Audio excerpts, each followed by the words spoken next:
grand dialogue. Sigika Foba. Edouani wa Makaran. Le grand dialogue, l'émission de débat du studio Tamani sur votre radio. Chenibero. Halud Mauni. Cheniberi. Sigika Foba. Le grand dialogue. Le grand dialogue.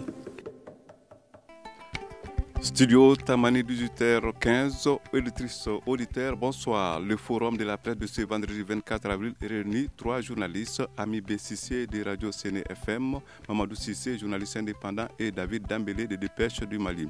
Avec eux, nous allons évoquer 3 sujets qui auront marqué la semaine. L'annonce de la signature de l'accord de paix qui sera donc signé ici à Bamako. Et pour mettre fin à la crise qui secoue les pays, c'est prévu donc pour le 15 mai. La situation sécuritaire qui s'est sensiblement dégradée dans les septentrions maliens ces dernières semaines et les événements tragiques survenus dans la Méditerranée ces 15 derniers jours. Bienvenue à toutes et à tous. Après une semaine de rencontres qui a réuni les acteurs de la crise malienne à Alger, une rencontre qui était initiée par la médiation et qu'on avait voulu au départ comme une cérémonie de paraphe du préaccord de paix par la coordination des mouvements de l'Azawad, on a appris la nouvelle. L'accord de paix sera signé à Bamako le 15 mai prochain alors que la CMA n'a pas encore paraphé le préaccord. C'est tout de même une bonne nouvelle, non? La question s'adresse d'abord à Ami B. Sissé de Radio Séné FM. Merci beaucoup. Nous vous remercions pour la confiance renouvelée, non seulement à la radio, mais aussi à ma personne. Je crois que c'est pas une bonne nouvelle pour moi parce qu'il faut éviter souvent de danser plus rapide que la musique. Lorsque dans un conflit, dans une incompréhension, l'élément principal d'ailleurs aujourd'hui, c'est la CMA. Si vous signez un accord, que vaut cet accord? Moi, je crois que les autorités sont en train encore beaucoup plus de montrer leur incapacité et leur désespoir. Parce que ici, c'est sauter sur quelque chose qui n'aura pas de lendemain. Quel que soit ce qu'on dit, nous sommes un Mali qui a souvent des valeurs qu'on appelle valeurs de dialogue. Je crois qu'on ne doit pas se lasser de dire qu'on est fatigué et qu'il y a des discussions inutiles. La CMA, qu'on le dise ou pas aujourd'hui, même si les Maliens ne l'aiment pas, nous ne l'aimons pas, mais quand même, ils sont fondamentaux dans ces négociations qui sont en train d'être vues comme les 15. Et rien ne nous dit que ce 15-là, l'accord va être signé. Donc moi, je ne suis pas du tout optimiste. Je crois qu'on doit encore réfléchir à 2 fois. Alors, Mamadou, David Dambélé d'abord. David Dambélé de Dépêche du Mali. Alors moi, ma réponse est très mitigée là-dessus. Je souscris entièrement à ce que mon confrère vient de dire. Il faut être animé d'un doute réel parce que quand on voit la façon dont les événements se déroulent, fondamentalement le contenu, voir un peu ce qui a été validé par les 2 parties, on voit bien entendu que les enchères sont en train d'être montées et en faveur de qui? Vous savez que la partie autorité malienne est visiblement en position de faiblesse par rapport à ce qui se trame à l'horizon. Donc, encore une fois, le doute est très permis quant au paraphe de ce document-là par la partie groupe rebelle. Mamadou Sissé, vous êtes journaliste indépendant. Ok, bonsoir à tous et à toutes. Moi, mon point de vue est un peu différent de ceux des confrères présents autour de cette table. Moi, c'est d'abord, qui est-ce qui a demandé qu'il faut faire la signature à Bamako? Ce n'est pas le gouvernement malien, ce que je cherche. C'est les médiateurs, à leur tête, l'Algérie surtout, qui a demandé que l'accord sera signé le 15. Est-ce que le Mali va dire non, on n'est pas d'accord, il faudrait d'abord passer par l'étape du paraphe? Donc, dans la mesure où l'étape de la signature est l'étape ultime, donc si ils peuvent promettre au Mali que cet accord sera signé avec la CEMA, c'est une bonne chose. Mais le gouvernement malien, je pense que fera son job, c'est d'organiser cette cérémonie. Maintenant, si la CEMA participe, c'est bien. En ce moment, vos inquiétudes seront prises en compte. Mais si la CEMA ne paraphe pas, là encore, il y a le retour de manivelle qu'il faut voir derrière. Mais moi, je pense que pour ce qui concerne la situation du gouvernement, et le gouvernement est dans dans son jeu réel, et il suit ce que l'Algérie... Parce que c'est l'Algérie qui avait dit que l'accord sera paraphé le 15 avril. Donc, si cette même Algérie revient que non, ce ne sera plus le paraphe, mais ça sera la signature à Bamako, alors, qu'est-ce que le gouvernement peut faire? C'est de suivre. Voilà, moi je pense qu'on peut rester optimiste quant à la signature de cet accord par toutes les parties, à savoir le gouvernement malien, la plateforme et puis la CEMA. Ami BCC qui ne sont pas d'accord. Hein. En fait, bon, je dirais qu'il m'a pratiquement rejoint, mais il a clairement dit que sa position était différente de la mienne. Moi, ce que je voudrais lui signifier, c'est que l'Algérie, dans cette histoire, depuis que ça a commencé, depuis 2012 jusqu'à aujourd'hui, l'Algérie, à un moment donné, n'a fait que voir le Mali souffrir. L'Algérie a été contrainte par la communauté internationale de prendre cette médiation. Et l'Algérie n'a pas réussi à faire signer la CMA lors de ce qui a été prévu le 15 avril. Ce n'est pas que l'Algérie n'a pas voulu. L'Algérie n'a pas pu. On a vu que le premier ministre malien est sorti à la télé pour dire des grandes choses à la télé, mais pratiquement, c'est une véritable défaite politique à ce niveau, parce que l'Algérie qui a amené le Mali, l'Algérie aujourd'hui est en train de perdre pratiquement la main. La CMA n'écoute plus l'Algérie parce qu'ils ont des revendications qui doivent être introduites dans l'accord. Je ne dirais pas que ça se fera ou bien que ça ne se fera pas, mais comme ces groupes rebelles aujourd'hui sont beaucoup plus crédibles que l'Algérie et le Mali aujourd'hui, à mon avis, parce qu'ils ont dit non, parce qu'ils sont censés consulter une base peut-être qui n'existe pas, mais quand même, ils sont restés derrière cette base. Alors que le gouvernement qui aurait dû faire ce travail en amont est en train de le faire en aval. Tout le monde sait que cet accord-là est en train de poser beaucoup de problèmes dans la communauté, dans la société malienne. Mais n'empêche, on veut une paix. Mais j'ai dit que si ce n'est pas signé, si une cérémonie est organisée ici au Mali, ce sera une cérémonie à volo, parce que la principale force qui est la CMA risque d'amener les choses en arrière. Voilà. David Daméli. Bon, et moi, je suis plutôt confus, trouble par rapport au jeu dont joue cette médiation-là. Je ne vois pas l'Algérie seulement. En fait, derrière l'Algérie, il y a les autres parties de cette médiation, dont le Niger, le Burkina, le Tchad. Et derrière tout ça, la communauté internationale. Je me demande à quoi joue cette médiation-là, avec le cachet de la communauté internationale. Je pense qu'elle a suffisamment la main outillée pour qu'on aboutisse à la signature définitive de cet accord-là. Après tout, nous sommes quand même le 24 avril et la signature est prévue le 15 mai. Et dites, est-ce qu'on doit s'attendre au fait que la coordination revienne sur sa position avant cette date? La question s'adresse en premier lieu à Mamadou Cissé, le journaliste indépendant. Oui, déjà, je ne regarde pas dans une boule de cristal, parce que moi, je n'avais pas pensé qu'on arriverait à ce stade sans le paraphe d'abord de la CEMA, honnêtement. Mais maintenant, vraiment, moi je me pose des questions. Je me dis, qu'est-ce qui fait que la CEMA ne signe pas? D'abord, de prime abord, ils disent que les préoccupations majeures n'ont pas été prises en compte. Mais quand on essaie de voir la situation qui est en place, le Mali dit on ne va plus négocier, c'est fini, ça, les négociations sont derrière. La CEMA dit il faut négocier, sinon on ne va pas signer. Donc vraiment, il y a une rupture très flagrante entre les deux positions. Mais moi, la question que je me pose, c'est pourquoi la CEMA n'a pas voulu dire ça dès le départ, que tant qu'il n'y a pas fédéralisme, tant qu'il n'y a pas autonomie ou quelque chose de ce genre, on ne signerait pas. Parce que l'idée, c'est ça. Alors que ça, c'est la ligne rouge qui a été tracée, qui ne doit pas être franchie du côté malien. Donc, ces gens-là sont proches de quel feu? Parce qu'ils sont entre deux feux en réalité. Le feu de la communauté internationale et le feu de la base. Comme ils le disent, c'est le contenu de la base, c'est-à-dire de fixer est-ce que la base là, c'est une population ou ce sont des narcotrafiquants qui leur disent attention, vous êtes en train d'aller dans des directions très très gauches, ne faites pas ceci. Donc je me dis que je ne saurais dire qu'ils vont le faire. Mais tout qu'on fait, la pression monte de plus en plus.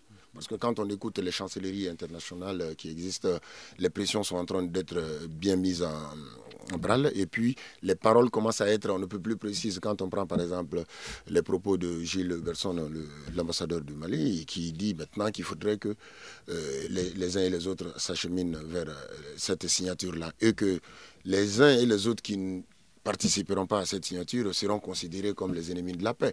Donc, il y a plus de précision autour de la pression, mais je ne saurais dire s'ils vont le faire ou pas, parce qu'ils sont maîtres dans l'art du volte-face, quoi. À présent, nous allons demander à Ami BCC de nous dire sa position sur ce point. Ben, moi, je ne fais pas trop confiance aux diplomates. On le dit souvent, ils trahissent tout sauf leur serment. Vous savez, diplomatiquement, on ne peut pas résoudre ce problème si réellement on ne voit pas le bout du tunnel comme on espère le voir. La CMA, c'est très clair, la CMA a une partie de cette communauté internationale derrière elle, qu'on le veuille ou pas, ça c'est un fait qui est là. Maintenant, par rapport à ce que mon confrère vient de dire tout de suite, qu'ils vont le signer ou pas, ça fait combien de temps? Moi, je crois que le jour du paraphe était aussi important que le jour de cette signature. Alors, il y a lieu de faire peut-être une remarque dans ce même studio. Nous avons l'habitude de joindre les responsables de la CMA. Nous en avons fait très récemment. Alors, le langage qui est tenu est celui-là. Nous n'avons pas paraffé. Nous n'avons pas dit que nous n'allons pas paraffer. Il n'est pas exclu que nous paraffions. Donc, ça veut dire que tout est possible avant le 15 mai, non? Mais comme l'a dit tout de suite mon confrère, il y a une rupture entre les différents protagonistes. Parce que les principaux acteurs, c'est l'État malien et puis ces groupes armés. Moi, je me dirais que la communauté internationale, comme le dit le Premier ministre, doit prendre sa responsabilité. Il y a un problème qui se pose. Il faut qu'entre Maliens, d'abord, on s'entende. Et s'il y a des points sur lesquels l'un n'est pas d'accord, on doit encore discuter, que ça aboutisse ou pas. Mais fermer directement les robinets pour dire qu'on ne discutera plus. Le Mali avait dit qu'il n'ira pas en Algérie, mais on a vu qu'ils étaient partis le 15 passé pour peut-être espérer autre chose. En fait, moi, je crois qu'ils vont signer, mais peut-être pas dans ces conditions. Les choses vont bouger. Et c'est des gens beaucoup plus crédibles aujourd'hui que le Mali. Pourquoi? Parce qu'ils sont restés sur leur position. Moi, c'est inacceptable, c'est inadmissible qu'un État souverain, pieds joints, se mette dans un accord comme ça avant ces groupes rebelles et qu'on est aujourd'hui en train de courir entre une communauté internationale complètement ambiguë qui ne sait même pas à quel jeu il joue. On n'est pas encore sorti de l'auberge. Et David de la mairie? Oui, moi je pense qu'ils vont signer, mais à quel prix? Ça, c'est la question que je me pose à tout instant.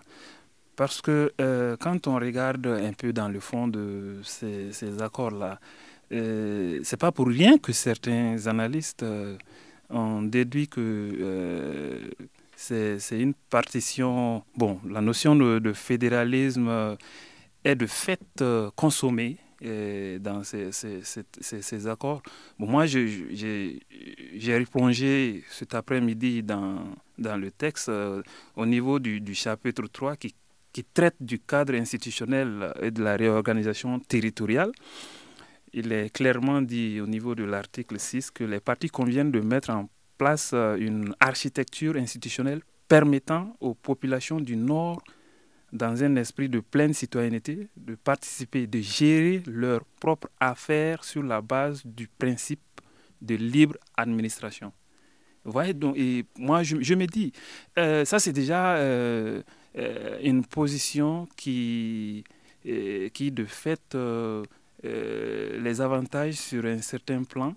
Maintenant, est-ce qu'ils vont vouloir monter encore les enchères? Quand est-ce qu'ils vont accepter finalement de paraffer ce document? Ce sont des questions que je me pose. Mamadou Cissé? Oui, moi je veux juste élargir un peu cette notion c'est-à-dire la dynamique dans laquelle déjà les partis se sont engagés. Dire que si par exemple, parce qu'il faut prévoir tous les scénarios en réalité maintenant à partir de cet instant, à supposer qu'ils ne signent pas, comme l'a dit le confrère Cissé, l'accord n'aura pas, son application va poser beaucoup de problèmes parce que nous sommes faibles vis-à-vis d'eux militairement déjà et que la communauté internationale aussi n'arrive pas à faire le jeu en faveur du Mali de manière pleine et entière. Mais moi, je pense qu'il serait aussi intéressant de voir un autre scénario, de faire la négociation à l'ivoirienne, c'est-à-dire de faire la négociation directe maintenant, éliminer l'Algérie, faire comme Laurent Gbagbo l'avait fait en son temps, faire une négociation directe avec la rébellion, et je crois que c'est des solutions qui peuvent marcher au finish. Alors, 18h30, dans quelques secondes, nous allons observer une pause. Vous écoutez Studio Tamani. Écrivez vos commentaires et suggestions sur la page Facebook et dialoguez avec nous. Studio Tamani, c'est aussi les réseaux sociaux. Pour le forum de la paix de ce vendredi, 3 invités, Ami B6C de Radio Séné FM, Mamadou Sissé, journaliste indépendant, et David Dambélé de Dépêche du Mali. Premier point abordé, c'est l'annonce de la signature d'un accord de paix ici à Bamako le 15 mai prochain. Alors dites-nous à présent, la question de la signature de cet accord, est-ce qu'elle ne va pas provoquer une scission au sein de la coordination des mouvements armés? La parole est donc à Ami BCC. Ok, justement, juste un petit rebondissement sur le dernier chapitre passé. Tout de suite, on parle de l'accord. L'accord a dit quoi? On dit qu'après le paraphe, on se retrouve à Bamako et qu'on discutera des points sur lesquels nous ne sommes pas d'accord. Tel n'aura pas le cas. Et qu'est-ce qui a été dit? On dit que l'article 65 dit que rien ne peut être modifié dans cet accord. C'est vrai qu'il y a aujourd'hui des points. Si le gouvernement n'est pas d'accord, il n'y aura pas de modification. Si la CMA n'a pas d'accord, donc je crois que c'est une négociation de sourd à ce niveau. C'est déjà verrouillé par l'article 65. Parce que justement de la CMA, est-ce que tout le monde a la même position? Est-ce qu'au sein de la CMA, il n'y a pas des gens qui veulent signer ce document? Vous savez, nous l'avons toujours dit et nous l'avons toujours vu que ces groupes armés sont pratiquement souvent solidaires les uns des autres. Ils n'ont pas les mêmes intérêts, mais souvent ils font bloc. Et moi, j'ai beaucoup plus confiance à ceux-ci qui ont refusé que ceux-là aujourd'hui qui sont derrière. Oui, mais excusez, il y a eu quand même quelquefois des discours contradictoires en leur sein. Il n'y a aucun problème, mais jusqu'à présent, ça n'a pas été signé. On avait dit que les HCI allaient paraffer, mais est-ce qu'ils l'ont fait? Et même ici, sur votre plateau, ils l'ont dit qu'ils allaient paraffer, mais est-ce qu'ils l'ont fait? La question, c'est à vous qu'on la retourne. C'est des gens qui disent ce qu'ils ne feront jamais. Mais au moins, quand ils disent non, souvent, ils disent non. Donc, votre question précédente, c'était laquelle? Excusez-moi, rappelez-moi. Je disais s'il n'y a pas de risque pour la coordination par rapport à la signature de ces documents, parce que la situation est telle qu'il n'est pas exclu qu'il y ait une scission au sein de cette coordination. Mais justement, de toutes les façons, il y a déjà des mouvements, les uns qui ne sont pas d'accord avec les autres. Mais le problème fondamental, c'est quoi? C'est qu'il y a le mot Azawad qui est un dénominateur commun à ces différents groupes. Chacun a sa façon de gérer et sa façon de voir. Scission, on peut dire que sur le plan peut-être intérieur, il y en a, mais ça c'est même au niveau du gouvernement. On voit que même dans la société malienne, tout le monde n'est pas d'accord avec cet accord. Donc c'est quelque chose qui fait qu'aujourd'hui, on ne peut pas vraiment dire que ça va faciliter les choses. C'est d'ailleurs ce qui va beaucoup plus compliquer parce que s'il y a un groupe qui va se mettre hors de cette coordination, ça va être une guerre dans la guerre et au lieu de faciliter les choses, mieux vaut avoir affaire à un seul adversaire que d'avoir autant. Chacun va faire monter les enchères, comme l'a dit mon confrère. David Dambélé. Oui, je crois qu'il y a déjà le spectre de cette scission s'est signalé depuis les événements que nous connaissons actuellement. C'est des groupes disparates, mais comme le confrère l'a dit, il y a toujours un point commun, un dénominateur commun, l'Azawad. Je pense que ces gens, ils ont un créneau pour se faire comprendre, accepter la position des uns et des autres. Je pense qu'ils vont arriver à pouvoir fédérer certainement leur position avant une probable signature. Je pense qu'ils ont ces moyens, ils ont ces ressources, ils ont ces capacités, mais je maintiens qu'il y a une divergence de position, une divergence de vue qu'on sent régulièrement chez eux. Mamadou Sissé. Oui, c'est ce que le gouvernement souhaite s'il y a scission. C'est ce que tout le monde souhaite, que les uns et les autres ne soufflent plus dans la même trompette. Mais malheureusement, jusqu'à maintenant, du paraphe jusqu'à aujourd'hui, ils sont dans une dynamique uniforme. Même si les confrères parviennent à dégager deux tendances majeures en disant que d'abord, il y a les ailes dures, à savoir le MNLA, et puis le HEA et le MAMA sont un peu flexibles. Mais la réalité sur le terrain dit quoi? Cette réalité dit qu'ils sont là, ils ils se soutiennent mutuellement, mais moi je pense que avec le temps et avec la pression, avec les menaces qui peuvent être proférées vis-à-vis des uns et des autres, il y a peut-être une mince chance qu'il y ait scission afin que nous puissions arriver à la signature. Mais pour le moment, l'histoire leur donne raison qu'il n'y aura pas scission. Si la coordination signait ce document, l'accord en question, est-ce qu'on devrait s'attendre à la fin de la crise? La question en premier lieu à Ami BCC. Et moi, je ne suis pas tout à fait d'accord qu'un accord ramènera la paix au Mali. Mais même si ce n'est pas de façon automatique, mais est-ce que ce ne sera pas un grand pas franchi quand même Vous savez, voilà. Signer un accord, c'est beaucoup plus facile, mais le mettre en application, c'est la croix et la bannière. Et on a vu les accords de Ouaga, pratiquement, qui auraient dû mettre terme pratiquement à tout.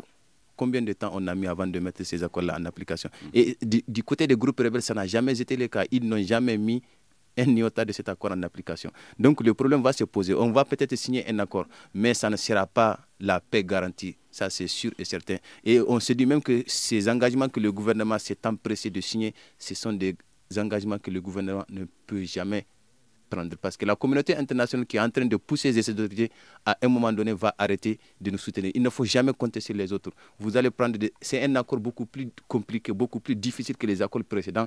Et on l'a pris, c'est un engagement devant la communauté internationale. C'est ce qui fait que ça va être plus compliqué. Ces groupes rebelles qu'on traite de minorités, souvent, la communauté internationale les voit d'un autre œil.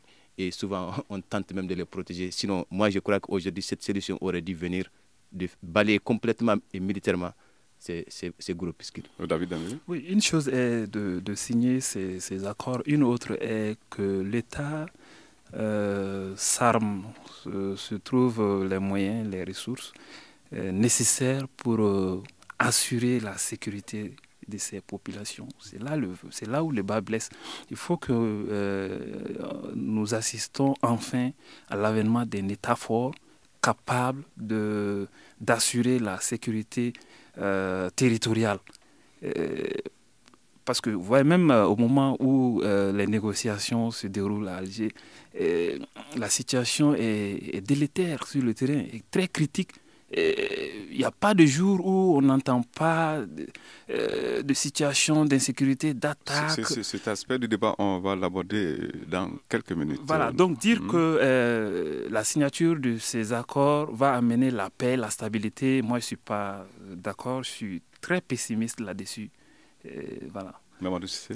Oui, par rapport à cette position, il faut remarquer que s'il y a signature de cet accord le 15, ce que je souhaite, pour les acteurs qui sont visibles, il est facile de faire la paix, c'est-à-dire entre le gouvernement et la CEMA, mais il y a des acteurs qui sont tapis dans l'ombre.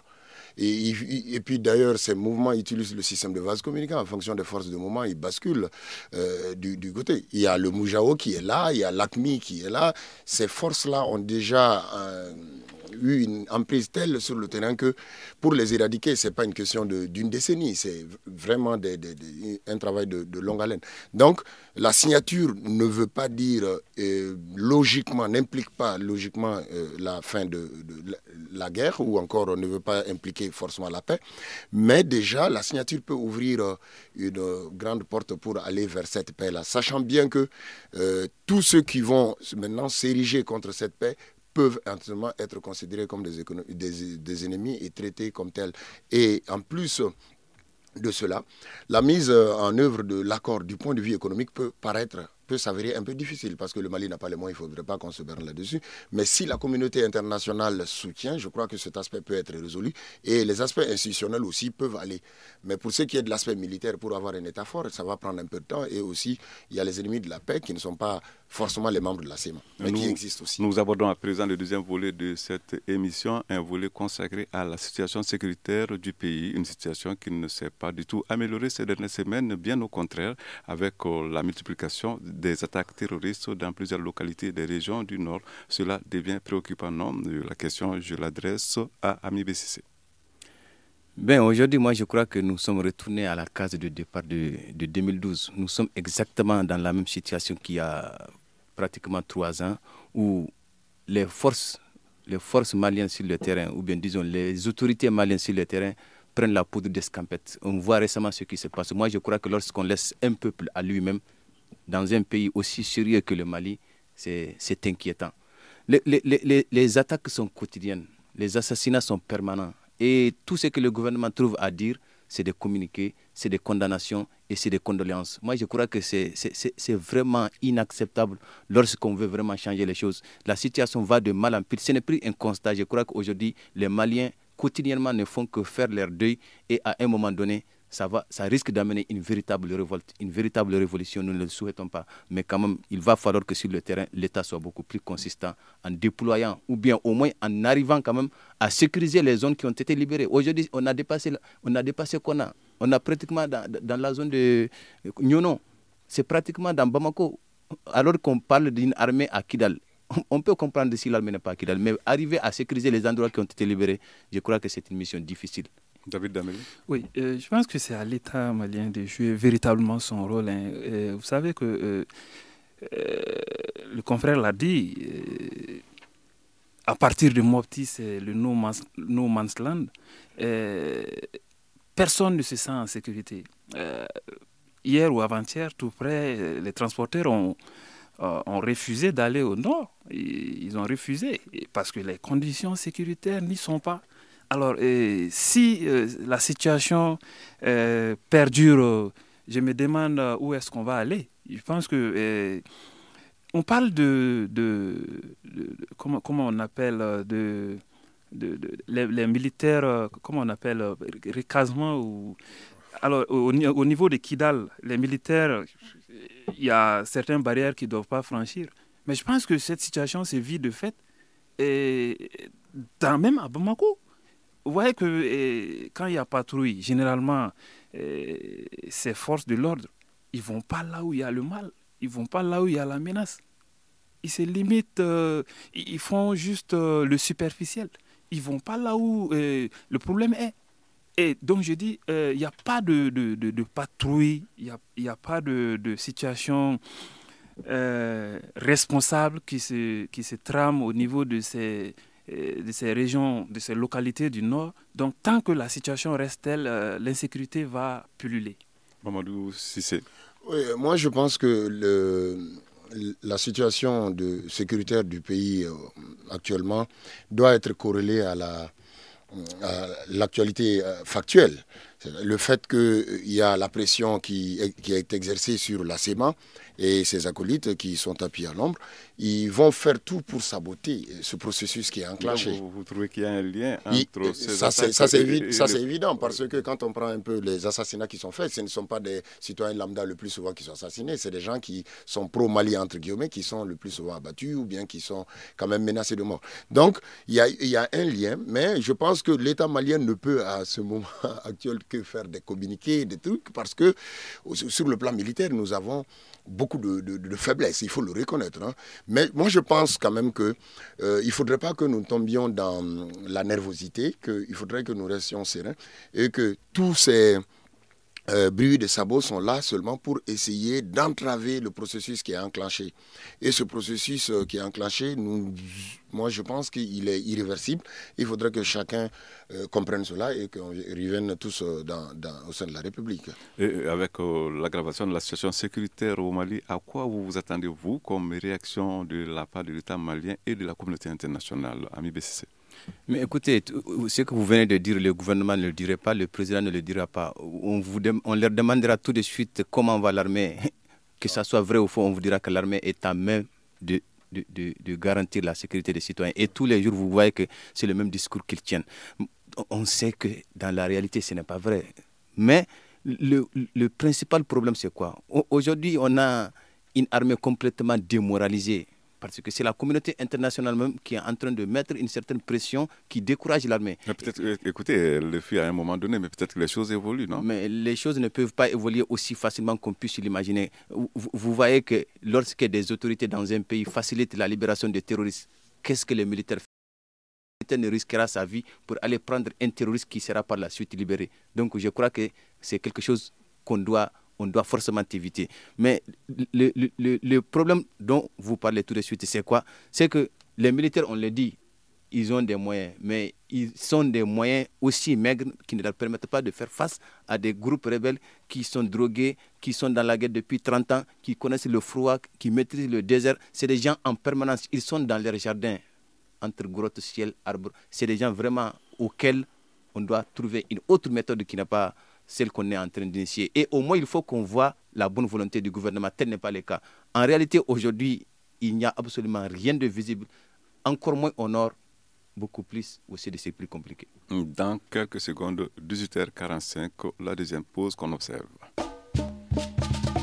Une réaction, un avis, un commentaire. Réagissez sur la page Facebook de Studio Tamani et restez connectés avec nous. Studio Tamani sur les réseaux sociaux pour vous faire entendre. Nous revenons donc à la question à laquelle répondait déjà M. Cissé. Donc, l'aggravation de la situation sécuritaire, elle pose un certain nombre de problèmes. Et maintenant, que doivent faire l'État malien et la communauté internationale? C'est maintenant à David Damel de Pêche Mali de répondre à la question. Bien. Moi, je dis l'État malien doit jouer pleinement son rôle. C'est vrai qu'on parle de problèmes budgétaires, manque de moyens. Je pense que le régime en place avait fait beaucoup de promesses. Qu'est-ce que l'État fait actuellement pour que la sécurité soit assurée? Alors, j'ai dit, derrière l'État malien, il y a toutes ces forces étrangères. Je dis, qu'est-ce qu'elles font réellement? Elles ont émis, bien entendu, le vœu de soutenir le Mali à un moment difficile. Elles se sont déployées. Alors, qu'est-ce qu'elles font? Il faut qu'il y ait de l'impact. Je pense qu'il faut qu'il y ait une synergie. Certes, l'État malien n'a pas les forces requises pour le moment pour faire face à toutes ces problématiques-là. Mais les forces étrangères, il faut qu'elles jouent également leur rôle. Voilà. Les forces étrangères doivent jouer leur rôle. On a annoncé quand même des renforts qui viendront de l'ONU. C'est peut-être pour prendre le problème après le corps. Non, la question c'est à Mamadou Cissé. Oui, franchement, je suis sûr que ce n'est pas en répondant par la violence qu'on peut résoudre ce problème du Nord. On est dedans depuis l'indépendance. Il faudrait quand même, l'État quand même ne va pas laisser les populations aussi dans les mains de ces gens. Et il faut qu'on soit réaliste. L'État malien n'a pas les moyens pour quadriller tout le territoire. Même les forces qui sont là sont cantonnées dans des grandes villes, puis quelques villes secondaires.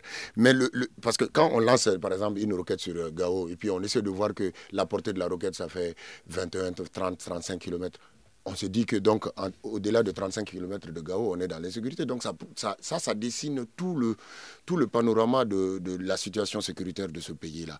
Et l'État, à mon avis, doit, dans un premier temps, jouer sur ce qu'il dispose comme force pour essayer d'empêcher autant que faire se peut les bandits d'intervenir, et en même temps jouer plus sur l'aspect de l'accord, là, pour que l'accord soit signé. Parce qu'une fois que l'accord est signé, cela dénote de l'engagement des uns et des autres vers la paix. Mais sans cela, l'État malien seul, même avec les forces qui sont là, entre guillemets, pour les aider, ne peut pas arrêter ces gens. Mais il faudrait que cette paix-là, cet accord-là soit signé le 15. Il est question que ces forces-là soient justement renforcées. Il y en a qui doivent arriver du Salvador, de la Slovaquie. Vous êtes au courant? Oui, mais tout compte fait, ces forces vont toujours rester dans les mêmes villes que les autres. Le plus souvent, c'est ça.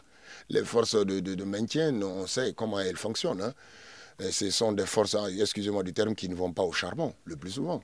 Voilà, elles ne vont pas au charbon. Ami Bessé. Oui, justement, ce sont des forces aujourd'hui qui sont pratiquement les vraies cibles des groupes terroristes et des kamikazes. Donc moi, je crois qu'au lieu de venir sécuriser la population, il faut que ces forces d'abord arrivent à assurer leur propre sécurité. Ça peut tranquilliser peut-être la population. Mais lorsque celui qui défend n'arrive lui-même pas à se défendre, la question va rester posée. Donc ça ne résout pas tout à fait le problème. Et moi, je crois qu'on n'évitera pas la guerre, quoi qu'on dise. Même si on signe un accord avec ces groupes armés, il y a les terroristes qui sont affiliés à Ansar Dine. Le cas Yad est encore là parce que lui, les accords ne l'ont pas pris en compte et on sait bien qu'il est influent, il est là encore, quelque part, il rôde et il sait tout ce qui se passe. Avant d'aborder le troisième volet, une question. Alors, le terrorisme, quand on en parle, on ne saurait vite oublier quand même l'attentat de la terrasse. Elle avait été revendiquée par le groupe Al-Mourabitoun de Bel Mokhtar. Des rumeurs le donnent pour mort. Ce n'est que simple rumeur, selon vous, en quelques mots? Sans corps de Mr. Malboro, je n'y crois pas. Bon, vous savez, le suspense a duré sur la mort de ce monsieur-là. Les forces qui ont annoncé sa mort n'ont jamais prouvé qu'il est mort. C'est des déclarations. Nous en sommes restés à des déclarations comme ça. Mamadou AMIBCC, alors il y a deux Ce n'est pas la première fois qu'on l'annonce comme mort, donc je le vois comme le terroriste du Nigeria, Shekau, donc on pense qu'il est encore vivant. Troisième volet, migration. Des centaines de jeunes ont trouvé la mort de façon tragique ces 2 dernières semaines en tentant de traverser la Méditerranée pour atteindre l'Europe. Le drame a fait couler beaucoup d'angles. Côté malien, les Blancs semblent lourds. Vous suivez ce dossier? Oui, je suis ce dossier, mais il y a je ne sais même pas par où commencer, parce que vraiment ça, c'est la rhétorique lancinante qui intervient dans la presse. On sait que même dans 2 mois encore, le bilan va être lourd. 4 mois encore, le bilan sera lourd. Dans 5 ans, c'est la même chose. C'est la même chanson qui sera toujours chantée tant que les mêmes conditions socio-économico-culturelles existent. Au lieu de s'acharner contre le thermomètre, pour casser le thermomètre, je pense qu'il faut soigner la fièvre. C'est désolant ce qui se passe sur la Méditerranée, parce que simplement les autorités du XXIe siècle sont incapables d'assurer une vie décente à tout le monde. C'est tout. Et le problème, c'est ça, il ne faut pas aller chercher loin la situation. Quand il y a 50 Maliens qui vont se noyer dans la Méditerranée parce qu'ils veulent atteindre l'Eldorado, qui n'est même pas un Eldorado, ça veut dire que ça chauffe chez eux. Et il faudrait qu'on trouve des solutions pour que de telles scènes ne se reproduisent plus. Ce n'est pas en se réunissant en catastrophe pour prendre des mesures, on va tripler des budgets par-ci par-là, qu'on va résoudre le problème. On ne va rien résoudre tant qu'on ne s'attaque pas au problème, à sa racine, à savoir le développement de ces zones-là. AMIBCC. Je ne suis pas loin de ce que Cissé vient de dire. En fait, moi, je considère ces immigrants qui meurent quotidiennement, je les considère comme étant les martyrs de l'espoir et de la dignité. Parce qu'en fait, c'est des gens qui se disent qu'on ne peut pas rester ici. Nous avons une famille à nourrir, nous avons des projets à réaliser.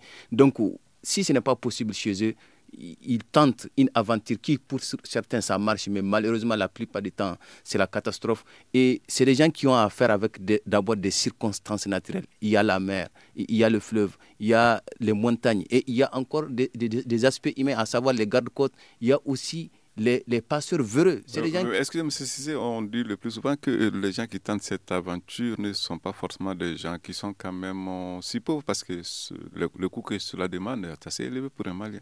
Oui, mais c'est ce que je dis. Ce sont des gens qui ne sont pas aussi pauvres qu'on l'imagine. Mais le problème a été posé il y a longtemps. Moi, je crois qu'il y a une façon beaucoup... Vous savez, je prends l'exemple. Si un Français veut venir au Mali, c'est beaucoup plus facile. Mais un Malien veut aller en France, c'est d'ailleurs pas possible. Pourquoi cette différence de traitement? Donc, cela veut dire que c'est chez nous qu'il y a le problème. Donc, si vous ne facilitez pas les moyens légaux de partir, ils vont trouver une autre méthode de partir. C'est tout simple que ça. Donc, je crois que c'est les autorités qui n'ont pas ni les mesures, ni les moyens, ni les soucis de prendre en charge cette population qui veut vaille que vaille se défendre. On prend le cas de Caille, une région aurifère où certains sont partis se débrouiller dans la recherche de l'or, et lorsqu'on ferme, à quoi ces gens vont s'en tenir si ce n'est tenter ce drame qui malheureusement nous endeuille tous. David Damélé. Oui, moi je prends l'exemple sur ce jeune Sénégalais qui est parti de son pays, qui s'en est bien sorti. Il a affronté la mer. Il a fait un témoignage récemment qui m'a beaucoup frappé quand il a pris l'exemple un peu sur son cadre de vie. Tous ses collègues étaient partis en Europe. Lui, sa famille était pratiquement la plus pauvre de la localité. Donc, il a pris la mer, il est parti. Et aujourd'hui, il a bien réussi. Donc, pour dire que je prends aussi un peu le témoignage de Pascal Canfin, l'ancien ministre français, qui raisonne de la même façon que le confrère. Il faut attaquer le mal à la racine. Le contraste entre les deux mondes est important. Donc, il faut que ces États européens prennent conscience qu'ils ont ce devoir de réaliser l'équilibre un certain équilibre. C'est vrai qu'on ne peut pas avoir le même niveau de développement, mais en investissant, en faisant des investissements sérieux, par exemple, très suivis dans le cadre de la formation professionnelle, de l'emploi, je pense qu'ils réussiraient certainement à... Je ne dis pas, le risque zéro, il ne va pas exister forcément, mais ils vont réussir à réduire l'impact de ces départs massifs vers l'Europe. Voilà. Mamadou Cissé, oui. Oui, juste encore pour... quand vous disiez que ceux qui vont sont un peu riches par rapport à... Ils ne sont pas riches. Pas riches, mais ça demande quand même des moyens. Oui, mais des moyens, comment ils obtiennent ces moyens? C'est des gens qui peuvent travailler sur 5 ans, 6 ans, 10 ans pour obtenir 1 million. Et quand vous faites le ratio sur le nombre de jours que constitue 5 ans, vous voyez que c'est minable. Mais derrière, il faudrait... Quand on prend par exemple le cas de la Libye actuelle, il y a au moins entre 500 000 à 1 million de personnes qui veulent traverser. Et donc, ça veut dire quoi? Que le monde actuel, la gouvernance actuelle du monde pose un problème. On vient, on casse tout en Libye, on crée la pauvreté, et cette pauvreté gangrène tous les pays qui sont voisins de cette zone, et vous créez des potentiels migrants. Donc, il faudrait que les autorités internationales, la communauté internationale comprennent que tant qu'elle ne parvient pas à établir le minimum de conditions de vie, le minimum de conditions de développement, les gens iront. Ce n'est pas ce drame qui va être le dernier. Ce n'est pas en tirant sur des pirogues avec des avions qui va arrêter les choses. Et j'ai l'habitude de dire à un Américain que même s'ils mettent le filet au bord des États-Unis et de la France, les gens vont partir. Tant qu'ici, les gens ne trouvent pas à manger du pain. On ne peut plus simple. En 2 mots, est-ce que la responsabilité n'est pas engagée des 2 côtés, les pays d'origine et l'Europe? Bien sûr, moi je pense cela, parce que récemment le président Ibeka l'avait dit, il faut que les pays d'accueil et les pays de départ puissent vraiment se mettre en compte ensemble pour pouvoir juguler ces problèmes. Et vous voyez, l'Italie est le pays qui est le plus confronté à ces problèmes. Et l'Italie avait tenté à un moment donné de gérer, mais les autres pays européens ne l'ont pas suivi, parce que seule l'Italie ne peut pas gérer ça. Ils ont mis des moyens, mais des moyens qui malheureusement ne suffisent pas. Parce qu'une fois en Italie, on a la possibilité d'aller un peu partout en Europe. Donc ça risque de poser un problème. À partir d'ici, comme on l'a dit tout de suite, il faut que l'État se mette dans la peau de l'instance suprême, de permettre à ceux qui vont en aventure, qui sont malheureusement que des jeunes, parce qu'on ne voit aucun vieux là-dedans. Et de plus en plus, il y a des femmes aussi qui tentent cette aventure malheureusement. Donc je crois que quand l'espoir est là, quelque chose est possible. Mais si tel n'est pas le cas, même demain, comme l'a dit, ils vont tenter de franchir ces barbelés, de franchir ces montagnes. Si ça passe, c'est ça. David Damlé? Oui, l'État a évidemment un rôle important à jouer par rapport à l'encadrement. Si l'État parvenait à encadrer ce secteur, ça serait d'un apport important dans la résolution du problème. Je pense qu'il faut peut-être voir l'architecture institutionnelle, voir quelle structure on peut mettre en place pour assurer le minimum d'encadrement dans ce cadre-là. Et bon, ça va faire en sorte que même ceux qui iront seront certainement dans de bonnes mains. Oui, moi je dis simplement que les 2 côtés, il y a peut-être des responsabilités, mais la responsabilité est lourde du côté du monde développé. Parce que le plus souvent, il faut dire les choses telles qu'elles se présentent, c'est l'Occident qui s'accapare de toutes nos richesses là. Et c'est l'Occident qui crée la guerre en Afrique. Donc, face à la misère créée par l'Occident, on n'a pas d'autre choix que d'aller les rejoindre là-bas. Il faut qu'il crée le minimum de conditions de vie ici, en épargnant l'Afrique de guerre et en essayant de faire du win-win tant que faire se peut. Et là, on peut atteindre un développement et on n'ira plus dans la Méditerranée. Ami Bessé qui demande la parole, alors là, juste un mot. Je demande la parole juste pour dire bonsoir à tous ceux qui m'écoutent à partir de Tombouctou sur Radio Al Farouk et sur Radio Djamana, parce que c'est ma ville, donc je leur dis bonsoir. Donc voilà, c'est la fin de cette émission, le forum de la presse de ce vendredi 24 avril 2015, un forum auquel ont participé Ami B. Cissé, Radio Séné FM, Mamadou Cissé, journaliste indépendant, David Dambélé de Dépêche du Mali. Alors, l'émission a été mise mise en onde par Peting Diarra, régie vidéo donc Mamadou Ouattara, réalisation Ousmane Djadjet Touré. On se retrouve dans une semaine pour en fait un autre féro. En attendant, on vous souhaite un bon week-end.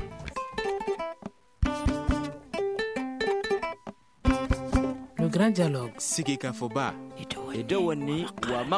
Le grand dialogue, l'émission de débat du studio Tamani sur votre radio.